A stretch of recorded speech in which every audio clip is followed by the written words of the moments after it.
Tell Ball when I get the gorilla in Manila.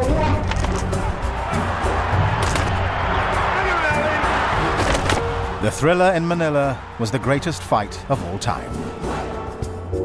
It was the third and final confrontation between Joe Frazier and Muhammad Ali. You know this guy we all call the greatest? Well, actually, there are some kind of uncomfortable truths about him, and there's a sort of dark heart in there. The attraction of making this film was to puncture some of the Muhammad Ali myth-making. And I think Joe, in his own right, Joe Frazier is an extraordinary character who's never really been given the chance to tell his side of the story. So we deliberately set out to tell this story exclusively from Joe's point of view.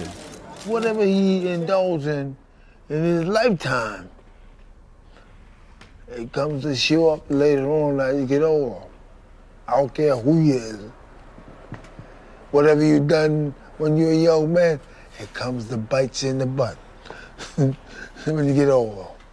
Trust me. So do you think he's paying the price for what he did as a young man? And said, that's right. God marks it down. So he's an incredibly proud man. I mean, there's still elements of what went on between him and Ali that he'd side swerve or he'd dodge or just didn't want to talk about. Muhammad Ali consistently used the politics of race to demean Frazier. In an interview 2 days after his arrival in Manila, Ali launched another attack. It crossed a line. Some found it funny, others found it unsettling. They told me I was going to fight in Manila, so I wrote a poem. It'll be a thriller and a killer when I get that gorilla in Manila. And then he whipped out a little rubber gorilla, which was, he said, the soul of Joe Frazier. The racial slurs from Ali have meant Joe has lived a lot of his life in the shadows, and I'm not exaggerating there. You know, Ali trampled all over his identity, and you know, there's a moment in the film where we reveal that even the black sports magazine at a time was saying, "Well, you know, Joe's just the white man's champion," which, for Joe, who's one of the proudest black men you could meet, was crushing. Ali's always kind of grouped in with the civil rights, quite rightly in a lot of ways, movement of the 60s and 70s. But this sort of image of this independent freedom fighter it doesn't wash for me. Muhammad Ali's pronouncements on race came directly from the Nation of Islam, who believed in the separation of the races because all white men were blue-eyed devils. I think Ali bought into all of that. He fell under their spell, and they did feed him these lines. That famous line, I ain't got no problem with the Viet Cong. They never called me nigger. I was inside of his house. He came and told me, he said, "Brother Captain, the reporters outside, dude.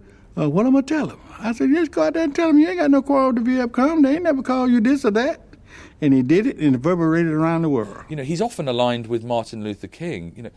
Ali couldn't have been further from Martin Luther King. Joe Frazier was closer to Martin Luther King, black and white together. Ali was the mouthpiece for a religious group that shared the same beliefs as the white supremacists, the Ku Klux Klan, and both organizations met regularly to discuss a possible pact. Ali even spoke at a Klan rally, and ahead of the fight in Manila, boasted about the experience. It's a hell of a scene. All these white hoods on, the bonfire, and me on the platform, and all these clans was talking. I says black people should marry their own women. I said bluebirds with bluebirds, redbirds with redbirds, pigeons with pigeons, eagles with eagles. God didn't make no mistake. They say, yeah! They said, well, you teach the rest of them niggers that, and everything will be all right. And there you have Muhammad Ali boasting about effectively preaching and talking at a Ku Klux Klan rally. Now, that's a striking confession for any Afro-American to make. When we found that piece of archive, I thought, we really do have a film here. This is not sensationalism. And Ali can take him out if he's got the strength. Nah, he couldn't take me out, though. We was dead, both of us. I was there. I'm fighting back, but I'm fighting out of instincts. Coming to the end of the around. There it is. And Frazier reels about the ring on rubber legs. He doesn't know where he is or what he's doing. Eddie Futch comes to him. He is tough. He's a great fighter. I'm so tired, I don't want to do nothing. I want to rest for 1 week.